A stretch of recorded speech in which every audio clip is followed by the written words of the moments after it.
Allez, ça y est, Sigma se lance dans la monture X. Sigma arrive pour Fujifilm. Alors, est-ce une excellente nouvelle, une super nouvelle ou une simple alternative? Eh bien, on en parle juste après ça.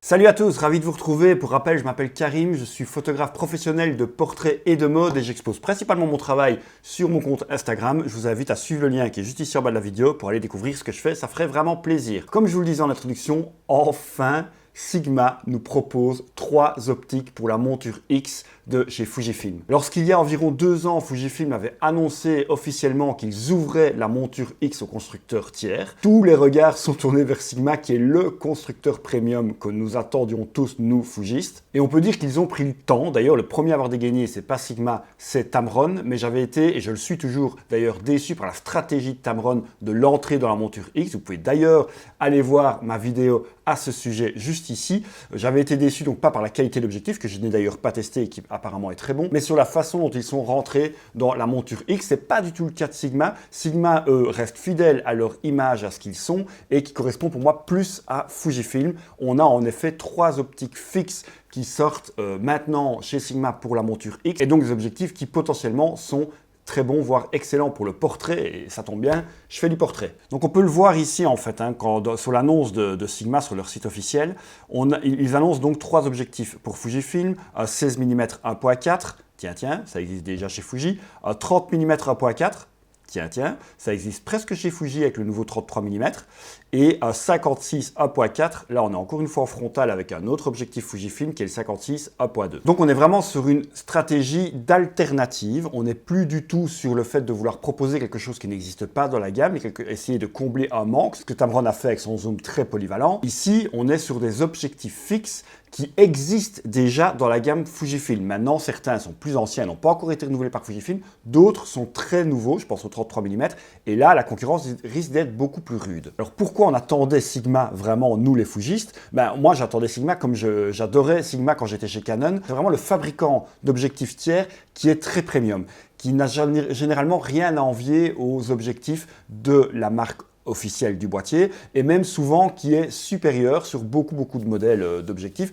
J'ai préféré les Sigma aux modèles constructeurs. Maintenant, est-ce que Sigma sort directement la grosse artillerie en sortant ce qu'ils savent faire de meilleur pour Fujifilm, et là vraiment aller en frontal avec les objectifs Fujifilm? Là, je suis pas certain. Dès que Sigma a annoncé ces 3 objectifs, je me suis précipité pour voir lesquels c'était et lire les caractéristiques, et je vous avoue que mon enthousiasme est un tout petit peu retombé, un tout petit peu, je veux vous rassurer, j'ai vraiment envie de les essayer. J'espère en avoir 1 ou 2 en test d'ailleurs dans les prochains jours, prochaines semaines.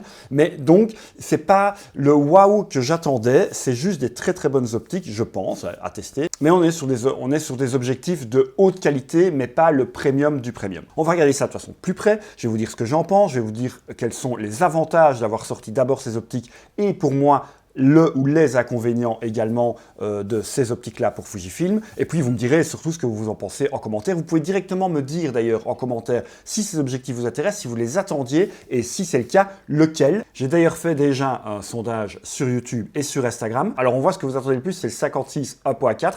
Arrive en 2 sur YouTube le 30 mm et en 2 sur Instagram le 16 mm. Donc là, il y a un peu match selon la communauté qui vote. Mais le premier qui arrive, c'est le 56. Et c'est pas étonnant, on va en parler tout de suite. Chaque objectif a son attrait, mais il y en a qui correspondent plus à un besoin, à une demande, comme le 56, que d'autres. Alors déjà, si on analyse le type d'objectif que Sigma sort, il faut savoir que ce sont 3 objectifs qui existaient déjà pour les petits capteurs hybrides, donc APS-C et même micro 4 tiers. Et donc, c'est une formule que Sigma connaît déjà. Ça, c'est rassurant.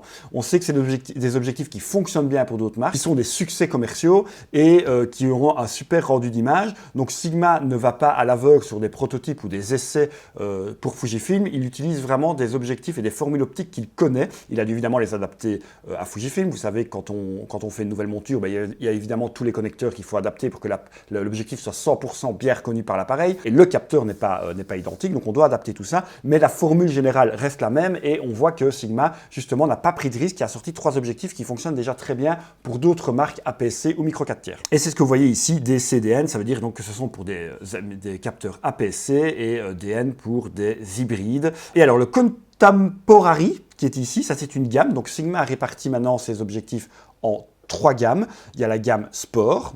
Pas besoin de vous expliquer ce que c'est. Il y a la gamme Contemporary qu'on voit ici et la gamme Art.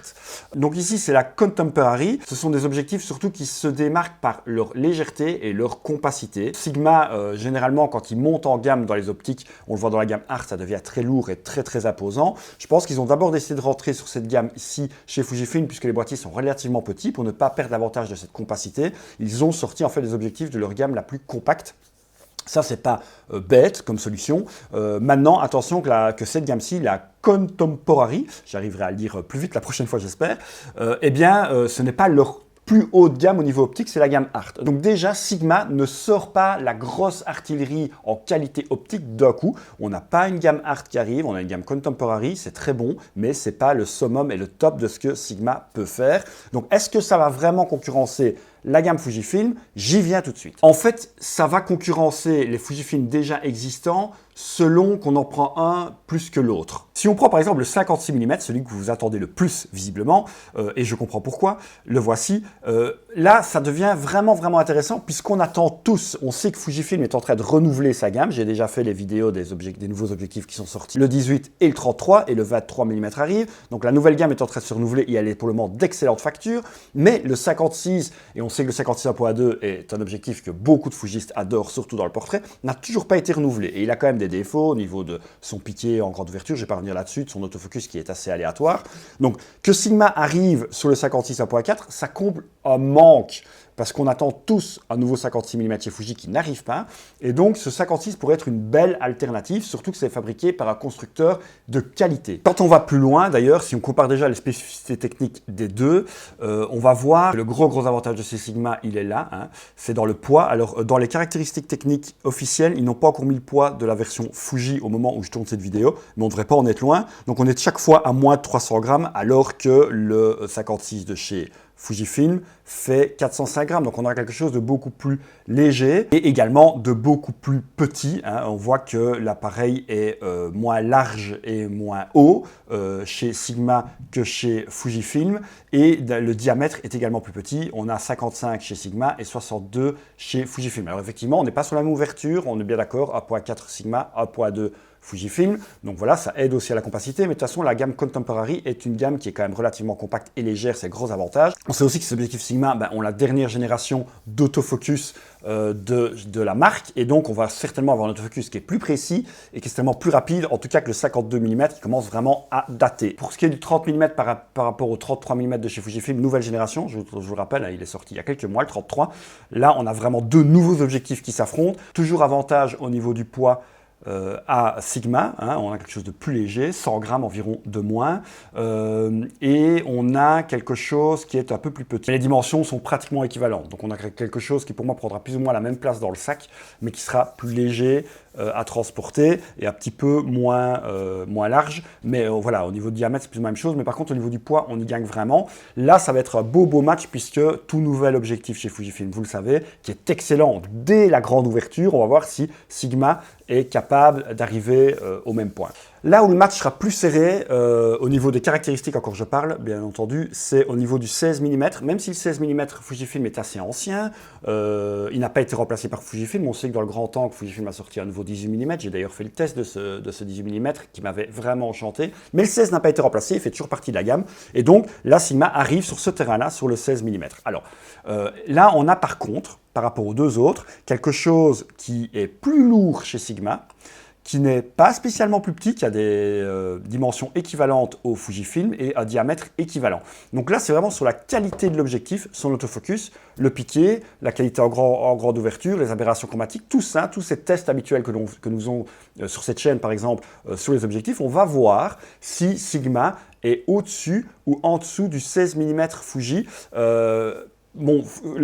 Le 16 mm, évidemment, de chez Fujifilm a certains défauts dus à son âge. Il n'est pas tout récent, donc l'autofocus n'est pas super véloce, il n'est peut-être pas super précis parfois. C'est peut-être là-dessus que Sigma va prendre l'avantage. Mais en tout cas, là, sur les caractéristiques, c'est moins évidente de ce qu'on va gagner à prendre le 16 mm chez Sigma, pour moi, ça va être le combat le plus serré pour Sigma. Donc, on l'a vu, hein, Sigma arrive vraiment sur des segments qui sont déjà occupés par Fujifilm, qu'il doit se démarquer. Il se démarque évidemment sur une chose, pas spécialement, on l'a vu, par sa compacité, pas vraiment, par sa légèreté, oui, c'est vrai, 2 fois sur 3, mais pas sur le 16 mm, mais l'argument, effectivement, de Sigma par rapport à Fujifilm, et c'est d'ailleurs l'argument de Sigma toujours en permanence par rapport au constructeur, c'est le prix. On a en effet ici un 16 mm qui va tourner autour de 429 €, je pense, hein, même si sur le site officiel, il n'annonce pas encore le prix du Fuji, il n'y a pas de raison qu'il soit plus cher. Le 56 mm également, 429, et le 30 mm est encore moins cher, je pense, 399. Donc on a des objectifs qui tournent autour de 400 €, alors que tous les autres sont minimum au double du prix chez Fujifilm. Donc là, à ce moment-là, il y a vraiment match. Quand c'est le portefeuille qui parle, et en photo, on le sait tous, souvent le portefeuille est déterminant, là, ça peut vraiment faire pencher la balance. En fait, ça va vraiment être, encore une fois, une balance bénéfice-inconvénient. Ok, je paye moins cher, mais au niveau de la qualité optique, qu'est-ce que je perds? Ou est-ce que je perds quelque chose? Peut-être rien du tout, et alors là, c'est fabuleux. Ou alors, est-ce que j'ai une qualité optique ou un objectif qui est un petit peu moins performant, mais en tout cas, qui vaut la peine par rapport au prix, et donc avec un meilleur rapport qualité-prix que chez Fujifilm? Ce sera très, très intéressant aussi de le voir. Je vous dis, ça, ce sera vraiment dans le test final, quand j'aurai pu en tester l'un ou l'autre. Et le fait d'avoir des prix aussi peu chers, c'est effectivement parce que Sigma a décidé de sortir sur cette gamme-là la Contemporary. Et donc, ce sont des objectifs, si même sur certains, je pense que sur le 16 mm et le 56, ils annoncent qu'ils sont proches de la gamme Art, ils n'y sont pas. Donc, on n'a pas leurs optiques, leur qualité optique et leur rendu optique le plus premium qui existe chez Sigma, je le répète une nouvelle fois. Et donc, ce sera vraiment à voir s'ils atteignent quand même une qualité qui est équivalente à Fujifilm.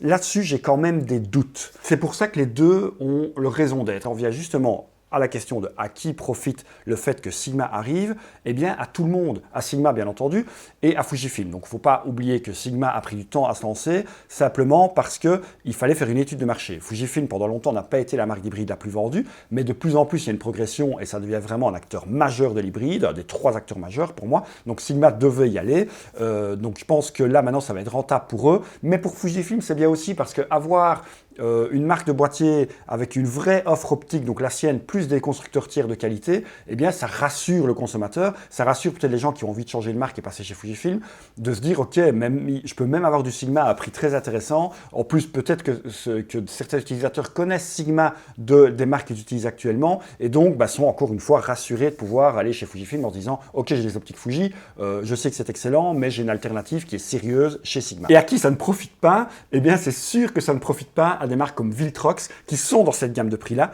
qui sont certainement moins bons en optique. J'ai quelques Viltrox, donc je pourrais également les comparer.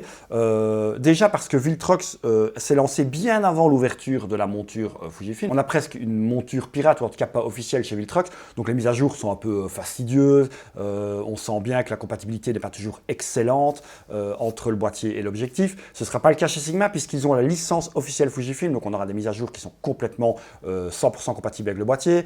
On aura vraiment une communication parfaite entre les deux. Donc voilà, ça va faire très mal à Viltrox, parce qu'on est dans une gamme de prix qui est pareille, voire peut-être même parfois un peu moins cher que Viltrox.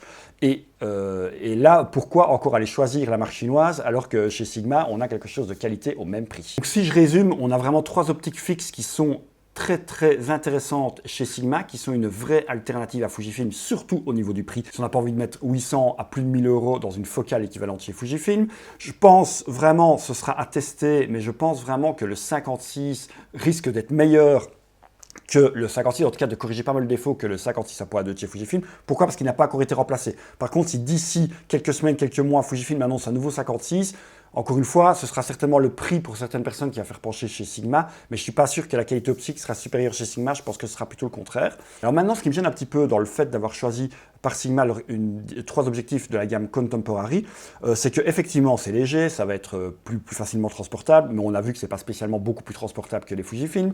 Mais c'est que, de 1, ça je le répète, on n'aura peut-être pas la qualité optique d'une gamme Art, et donc peut-être pas la qualité optique des Fujifilm, en tout cas nouvelle génération. Et deuxièmement, et ça c'est ce qui m'embête le plus, c'est l'ergonomie. Si on le voit ici, on perd la bague d'ouverture, donc on a une bague qui va nous servir à une mise au point manuelle, à un focus manuel, d'accord, ça comme tous les objectifs, mais on n'a pas la deuxième bague, cette fameuse bague d'ouverture qu'on retrouve sur la gamme Art par exemple, et qui aurait pu donc vraiment remplacer un objectif de la série X. Là, ce n'est pas le cas. C'est des objectifs qui iront très bien avec un XS10 ou un XH1, qui sont, si vous pouvez aller voir mes tests d'ailleurs de ces deux appareils, mais qui sont des appareils qui s'utilisent un peu comme ceux des autres marques, avec un mode ASM et les deux roulettes. Donc là, ok, on est sur quelque chose qui peut fonctionner sur ces appareils-là. Mais si on monte ces objectifs-là sur un XT4, XT3 ou sur un X Pro, ça perd de son charme, ça perd un peu de son utilité. On n'a plus du tout l'ergonomie Fujifilm puisqu'on n'a plus la bague d'ouverture. Donc vraiment pour les gens qui ont choisi Fujifilm pour l'ergonomie, ça risque de faire mal et ça risque surtout de les repousser. Moi, c'est un truc qui me gêne un peu. Encore une fois, j'attends de les tester. Peut-être que la qualité optique va me faire tout oublier. Mais là, ça m'embête un peu. Dites-moi ce que vous en pensez en commentaire. Si cette bague d'ouverture, vous, en tant qu'utilisateur Fuji, pourrait vraiment, le fait qu'elle n'y soit pas, pourrait vraiment vous empêcher d'acheter ce genre d'objectif ou pas du tout, vous pouvez passer outre. Encore une fois, je le dis, pour un XS10 ou un XH1, voire peut-être le futur XH2, ça peut marcher. Pour les autres qui sont vraiment dans l'ergonomie Fujifilm, c'est plus compliqué de ne pas avoir la bague d'ouverture. Ça, c'est vraiment le gros point négatif. Donc, les doutes que j'ai sur cette gamme-ci, c'est d'avoir peut-être été un peu trop frileux d'aller sur la gamme Contemporary, mais pour moi, c'est le but, c'est de toucher un plus large public avec un prix démocratique, avec des bonnes optiques, mais on n'a pas le meilleur de chez Sigma. Et la deuxième chose, cette gamme Contemporary, c'est qu'il n'y a pas la bague d'ouverture. Et ça risque vraiment d'en rebuter certains. Encore une fois, dites-moi en commentaire ce que vous en pensez. Voilà, merci à tous d'avoir regardé cette vidéo. C'était vraiment plutôt un avis sur ce qui arrive. Je n'ai pas pu tester encore les objectifs, donc je n'ai pas d'avis vraiment sur leur qualité intrinsèque à comparer avec ceux de chez Fujifilm. Mais en tout cas, au niveau du prix, ils sont très très attractifs. Ils vont faire vraiment mal aux autres constructeurs tiers et ils vont proposer une vraie alternative à Fujifilm. Donc je pense que dans l'écosystème Fujifilm, que ce soit pour les utilisateurs, pour la marque Fujifilm et pour la marque Sigma, on va tous être gagnants. Voilà, on attend les tests maintenant avec impatience. J'attends aussi vos commentaires et vos réactions et également vos petits pouces et vos abonnements à la chaîne si ce n'est pas encore fait. N'hésitez pas également à activer la petite cloche pour ne rater plus aucun contenu parce qu'il y en a d'autres qui arrivent encore très très vite. Merci encore d'avoir regardé cette vidéo et à très vite. Salut!